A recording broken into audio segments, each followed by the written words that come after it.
Shalom, nous allons étudier le Daf Kaf He dans Masechet Shabbat et nous reprenons 6 lignes à la fin du Daf Kaf Dalet Amud Bet. Abaye Amar, Abaye nous cite un autre verset. Le problème ici est d'où on apprend que l'on doit brûler les Kadashim, les Korbanot, qui ont dépassé le Zman, et au passage, d'où on sait qu'on doit aussi brûler la Trouma, qui est devenue impure et qu'on ne peut pas donc consommer. La première source pour les Kadashim, c'est le fait de dire qu'on ne doit pas laisser jusqu'au matin, et ce qui reste jusqu'au matin, on devra à ce moment-là le brûler, mais le fait d'avoir répété le matin, c'est pour nous dire que finalement, des fois, on ne brûle pas le lendemain matin, mais le surlendemain matin. Et donc, pour nous apprendre qu'on ne brûle pas quand ça tombe à un Yom Tov, donc pas le matin Yom Tov, mais le lendemain, le jour de Chol HaMoed. Ça, c'était la première source. Abayamar Makra, Ola Shabbat Beshabbato. On fait le Ola de Shabbat Beshabbato, Velo Ola Trol Beshabbat, Velo Ola Trol Beyom Tov. On ne peut pas utiliser le Shabbat pour le Chol pour le Shabbat, donc on ne peut pas brûler un Korban autrement que si c'est le Ola du Shabbat ou du Yom Tov, mais on ne peut pas brûler pour autre chose.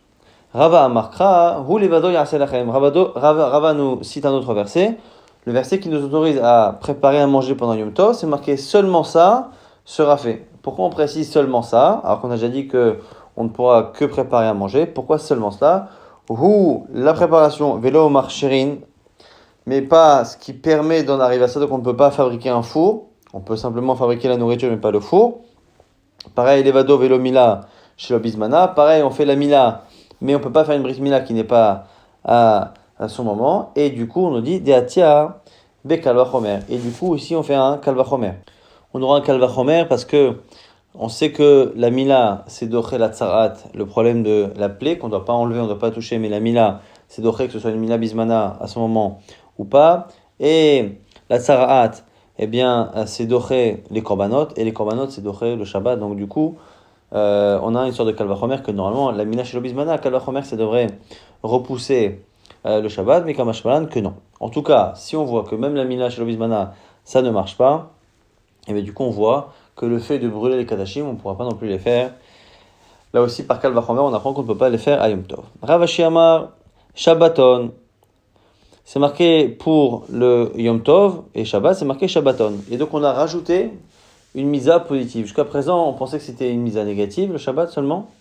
Et le fait de brûler les Kadashim, c'était une mitzvah positive. Tisrofu ba'esh, tisrofu, le fait de les brûler dans le feu. Et donc on pensait que la mitzvah positive était plus importante que la négative. Y avoir assez, vitre, l'autre assez. Simplement, si on rajoute maintenant à Yom Tov et à Shabbat, une mitzvah positive de faire le Shabbat, de respecter le Shabbat, à ce moment-là, on a un Shabbat qui comporte une mitzvah positive et négative, et il est logique que quelque chose qui comporte une mitzvah positive et négative ne puisse pas être moins important qu'une mitzvah positive. Donc, assez va vele Yom Tov, assez velota assez. Donc, Yom Tov, il y a une mitzvah positive et négative, et du coup, ve'en assez, et la mitzvah positive de brûler les korbanot, eh bien, elle ne peut pas repousser d'oré, et l'ota assez vers assez, une mise à la fois négative et à la fois positive.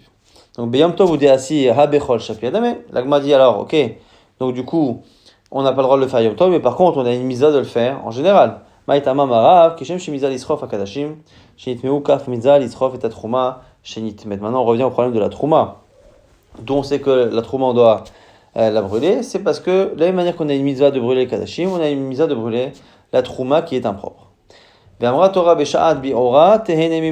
rajoute même ici qu'on a le droit d'en profiter. On n'a pas le droit de consommer la trouma impure, mais on a le droit de profiter de sa combustion. Et Chanamra, où est-ce que c'est marqué? Alors, Midé Rav Nachman, on l'apprend de Rav Nachman, Amar Rav Nachman, Amar Rabba Barabo Amar Kra, ici c'est un verset. Va'ani hine nazati lecha et mishmeret terumotai. Voici que je t'ai donné, Hachem dit, je t'ai donné la garde de mes troumot. Et ici on apprend que Hachem il a donné des troumot. Alors pourquoi des troumot? Comme si on pouvait profiter de deux troumot différentes. Alors justement, chez troumot takatou, mais d'abord on parle de deux troumot. Achat trouma teora. La première trouma c'est la classique, c'est l'alimentation de trouma qui est pure et que l'on mange. Et la deuxième trouma dont on peut profiter, c'est celle qu'on ne peut pas consommer directement, mais que l'on peut brûler et dont on peut profiter de la combustion. Achat trouma temea. Lama achamana lecha, et c'est marqué là-bas. Natati lecha, je te l'ai donné à toi. Shelcha Tehe leheseka, tu pourras donc la brûler et en faire ce que tu veux. Tachat avshilecha, en dessous ton plat, ta marmite. Donc c'est une manière de dire qu'on peut en profiter. Ça, c'est la première source possible pour expliquer qu'on peut profiter de la combustion de la trouma. Mais ici tu peux dire, mi de Rabbi Abaoud, de Rabbi Abaoud, Amar Rabbi Abaoud, Amar Rabbi Yochanan, au nom de Rabbi Yochanan, de l'eau bi'arti mimenu betame. Au sujet du maaser sheni, c'est marqué, je ne l'ai pas brûlé lorsqu'il était impur. Et atamavir mimenu, et atamavir, aval atamavir, shemesh et trouma. En disant, je ne l'ai pas brûlé, lui, ça montre que le maaser sheni, lui, il n'est pas brûlé quand il est impur, mais il y a autre chose qui est brûlé lorsqu'il est impur. Et c'est quoi donc? C'est shemesh et trouma shenitmet, c'est de l'huile de trouma par exemple, qui est devenue impure. L'agma dit, ve'ima mimenu et atamavir. Qui te dit que là-bas on n'apprend pas que on fait pas ça pour le maaser sheni, mais ce qui pourrait oui être brûlé et profiter, ce serait peut-être l'huile de kodesh et non pas l'huile de trouma. Donc on se retrouve avec une double compréhension possible. On a dans le verset qui parle du maaser sheni, donc des certains prélèvements de certaines années avec une certaine kedusha, on dit là-bas que lui on ne le brûle pas quand il est impur, mais par contre lui non, mais un autre oui. C'est qui cet autre? Nous, on pense au départ que c'est la trouma qui est devenue impure, mais la Gemara propose que ce soit le kodesh, donc soit de l'huile, par exemple, de kodesh, qui est devenue impure et qu'on ne peut plus utiliser. Peut-être que c'est elle qu'on a la mitzvah de brûler. Et donc, du coup, on ne sait pas comment faire. Et dans la mitzvah de brûler, on pourrait donc en profiter. Et la Gemara réfute cette proposition. Elle dit non, lav kaval chomer, il y a un kaval chomer. Pourquoi? Mama c'est akal, amra Torah, lo be'artim mimeno betame. Si déjà le maaser sheni, qui a une kedusha qui est moins importante, eh bien on ne peut pas en profiter quand on le brûle. Kodesh chamour, le kol sheken. Alors le kodesh qui est plus chamour, a fortiori. La Gemara dit mais si c'est ça, tu peux pas non plus apprendre pour la trouma. Yachet trouma nami, les makal vachomer.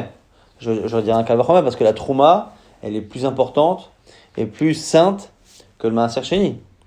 Alors on dit non mais ça tu peux pas dire ça, pourquoi? Parce que la Torah elle a dit actimi, mais non. Elle a précisé que lui, tu profiteras pas de sa combustion, mais par contre, la trouma, oui. Alors il m'a dit, Umaraïta, mais alors, comment tu sais? Puisque c'est marqué Mimeno, lui, non, mais un autre, oui. Mais on t'a pas dit que c'était trouma. Qu'est-ce qui a fait que tu as choisi que c'est trouma? Et que du coup, une fois que tu as choisi que l'exception c'était la trouma, la règle, tu l'appliques au Kodesh. Qui te dit que c'est pas l'inverse?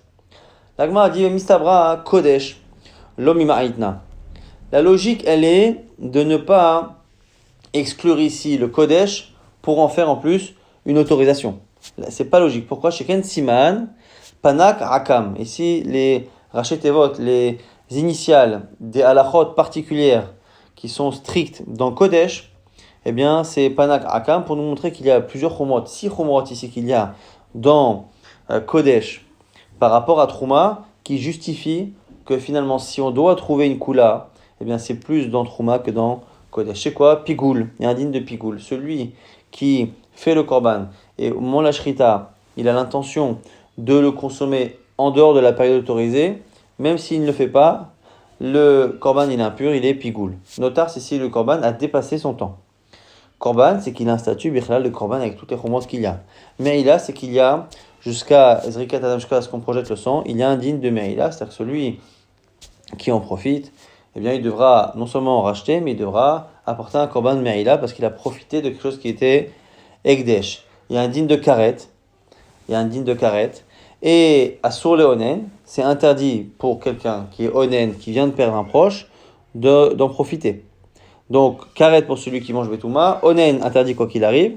Et donc, on a ici 6 halachot, pigul notar, korban, meila, karet et onen, qui ne concernent ici que les kodashim. La Gemara a dit, mais attends, mais si c'est ça, je peux te trouver aussi des halachot stricts que la trouma a et que le kodesh n'a pas. Adraba trouma lo imaitna. Sheken, et là, ici, les initiales, c'est même PZ, mahapaz, siman. Pourquoi? Mita. Que celui qui consomme en état d'impureté la trouma, eh bien, il est chayam mita bideshamaim, du ciel. Chomesh, celui qui profite de la trouma alors qu'il n'a pas le droit à un non-kohen, eh bien, à ce moment-là, il doit payer la trouma et chomesh et un cinquième. Ce qui n'est pas le cas du kodesh dans plusieurs situations. En la pidion, et on ne peut pas racheter, transposer la gdusha de la trouma sur autre chose avec de l'argent, alors que dans certains cas de Ekdesh, c'est possible. Asura les harim, et la trouma, elle est quoi qu'il arrive interdite à toute personne qui n'est pas Kohen, alors que les korbanot, les sacrifices, sont parfois autorisés à des gens qui ne sont pas Kohen. Et donc on a bien de la chôte que des rigueurs de la Trouma qu'il n'y a pas dans Kodashim. Donc la Gemara dit, alors qui te dit? Qui te dit que la Kula, de pouvoir profiter de la combustion d'autre chose que le Maaser Sheni, qui te dit que c'est la Trouma plus que les Korbanot? La Gemara dit, regarde, il n'y a pas le même nombre. Anach Nefishin, il y en a plus. On a trouvé 6 Chumrot de Korbanot qu'il n'y a pas dans Trouma, et seulement 4 de Trouma qu'il n'y a pas dans Korbanot. Et Veibaitema, autre réponse possible, Kodesh Chamour Sheken Anush Karet. Tu regardes la sanction qu'il y a dans Kodesh, celui qui mange en état d'impureté, il est Chayav Karet. Rachid nous explique que Karet, c'est-à-dire qu'il meurt jeune et qu'il n'a pas d'enfant, alors que celui qui mange en état d'impureté de la Trouma, il est juste Chayav Mida Bidei Shamayim, c'est-à-dire qu'il va mourir jeune, mais pas forcément Hariri sans enfant. Rav Nachman Bar Yitzchak Amarkra, autre verset, Titen lo velo le oro. On a un verset qui dit là-bas que quand tu donnes la Trouma au Kohen, il faut la lui donner à lui pour qu'il en profite directement. C'est quoi directement? C'est qu'il en profite pour la consommer. Vélo les euros et pas pour s'éclairer. Mais de là, tu vois qu'il y a une Trouma qui sert à être consommée et une autre qui est moins bonne et qui ne sert qu'à éclairer. Et donc, c'est forcément que la Trouma Tmea, impure, eh bien, elle est possible d'être utilisée pour s'éclairer. Et là, débat orohu. Et donc, c'est pour ça que le verset vient de nous dire, attention, tu ne peux pas donner à un Kohen une Trouma qui, dès le départ, est impure, de telle sorte à ce qu'il ne puisse en profiter qu'en la brûlant. Maintenant, on reprend le din de Rabbi Shmuel. On avait dit qu'il y a certains combustibles qu'on ne peut pas utiliser parce qu'ils sentent mauvais. Ici, en l'occurrence, c'était le hitran, donc c'était ce détritus là-bas du goudron, parce que l'unité kavod à Shabbat, c'est pas kavod pour Shabbat. La Gemara dit, Maïta Ama, quelle est la raison dans le fond? Rava Ama mitor sherechora, gzera shema inichena veitse. Comme l'odeur est mauvaise, on a peur que la personne quitte la pièce. Alors Abaye n'est pas d'accord, Amaré Abaye veitse, il a qu'à sortir, c'est pas notre problème. On va pas faire une gzera, interdire un combustible, parce qu'on a peur que lui soit indisposé. Amalé lui dit non, t'as pas compris. Shani Omer Adakat Ner Shabbat Chova. Moi je pense que l'allumage des bougies de Shabbat est une obligation.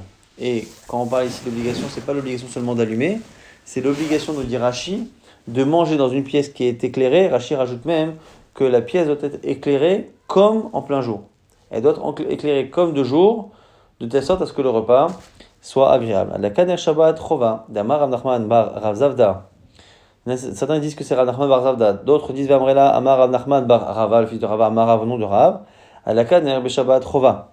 L'allumage des bougies, c'est une obligation d'avoir la bougie allumée à la maison.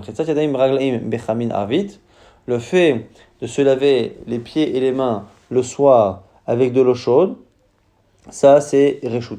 C'est pas une obligation, mais c'est quelque chose de bien. Là on parle encore une fois de vendredi soir, c'est un plaisir, un kavod Shabbat, mais c'est pas forcément une obligation.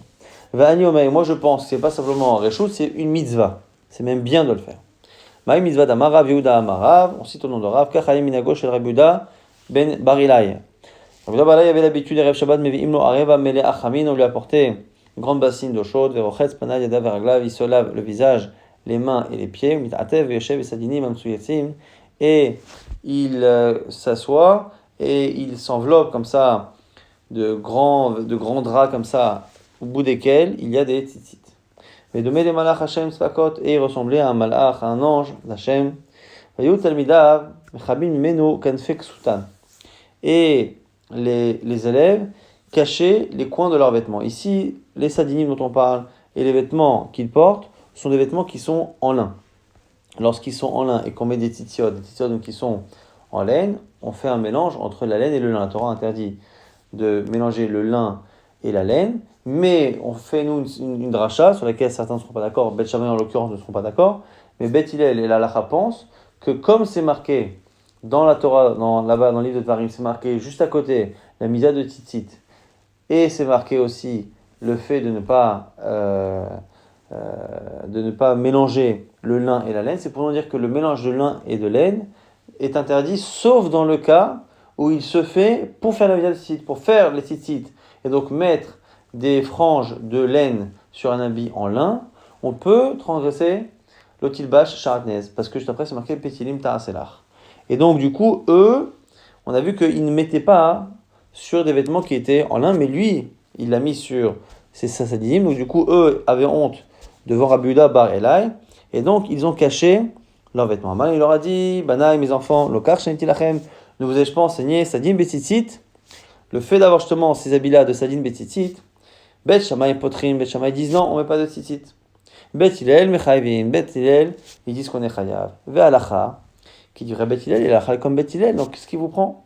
Alors Gama explique, Beinu, c'est vrai, Gzera Mishum Ksut Laila. Lui dit de peur qu'on en vienne à l'avoir sur un vêtement de nuit. L'interdit de mélanger le lin et la laine n'est autorisé que dans le cadre strict de la misa de tzitzit. Or, la nuit, on n'a pas de misa parce que c'est marqué Orite Moto. Les tzitzit doivent être vus, le but c'est que on les voit. Donc la nuit, il n'y a pas de mitzvah. Celui qui confondrait et croirait qu'un habit en lin, même si c'est un vêtement de nuit, un pyjama en lin, à quatre coins, il faudrait mettre des tzitzit, mettrait du lin et de la laine dans le même vêtement, sans réellement accomplir la misa de tzitzit puisque c'est la nuit, et donc il serait chayav, et donc du coup, eux les élèves pensaient que même si l'alcha est comme Bet Hillel, Chachamim sont venus et on dit mieux vaut perdre la mitzvah le jour de mettre des tzitzit sur des habits en lin, plutôt que de prendre le risque que la nuit on fasse une mitzvah négative de porter du lin et de la laine ensemble. Comme on a parlé justement des plaisirs et de Shabbat, de se laver les mains et les pieds, on cite un verset là-bas dans Echa Tiznach Mishalom Nafshi, Nafshi Titova là-bas, on parle de l'âme et du shalom que l'âme a et des bonnes choses qu'on peut perdre. Tiznach Mishalom Nafshi et Nafshi Titova. Alors c'est une référence, nous dit la Gemara, à deux choses. Maïs Tiznach Mishalom Nafshi, Amar Rabbi Abaou, Zot la Ganer Shabbat. C'est l'allumage des bougies de Shabbat, comme nous dit Rashi, que s'il n'y a pas de lumière, on n'est pas bien, on se fait mal, on trébuche, et on n'a pas le shalom. Shititova Amar Rabbi Amia, Zo Bet Amechatz, lui dit que c'est un endroit pour se laver. Et Amar Rabbi Yochanan, Zo Rechisat Yadayim Veraglaim Bechamin, lui dit que c'est le fait de se laver les pieds et les mains avec de l'eau chaude. Rabbi Yitzchak Nafra Amar, Zo Mitanaa Vekelim Naim, lui dit que c'est un beau lit avec des beaux vêtements et des beaux meubles. Shala Rabbi Abba Omer, Zo Mita Mutsaat, et Rabbi Abba nous dit que c'est Mita Mutsaat, un lit qui est bien fait, Veisham Mekushetet, et Tamili Chachamim, et Tamili Chachamim qui ont chacun une femme qui se prépare et qui prépare le lit et qui se font belles pour elle. Tanour Rabbanan, Eze Ashir, qui est vraiment le riche, quelle est vraiment la vraie richesse à chercher? Kol Sheyeshlo Nachat Ruach Ve'oshro, dit vrai Rabbi Meir, c'est celui qui est satisfait de sa richesse. Siman Mat, Kas, ici on a un siman pour se rappeler de ce qu'on va enseigner tout de suite. Rabbi Tarfon Omer lui dit c'est quoi? C'est la richesse. Kosh Eshlo, Kouf Krami, celui qui a 100 vignes, Omea Sadot et 100 champs, mais Kouf Avadim, mais 100 serviteurs, Shodim Baem qui travaillent là-bas. Donc il faut avoir certaines richesses. Rabbi Akiva Omer, Kosh Eshlo Ishanaa, Bemarasim, celui qui a une femme qui est belle, mais belle dans les actions. Rabbi Yossi Omer, Kosh Yeshlo, Bet Akisi Samor Shulchan, celui qui a des toilettes, à l'époque il n'y avait pas dans les maisons, un endroit pour faire ses besoins, non loin de sa table.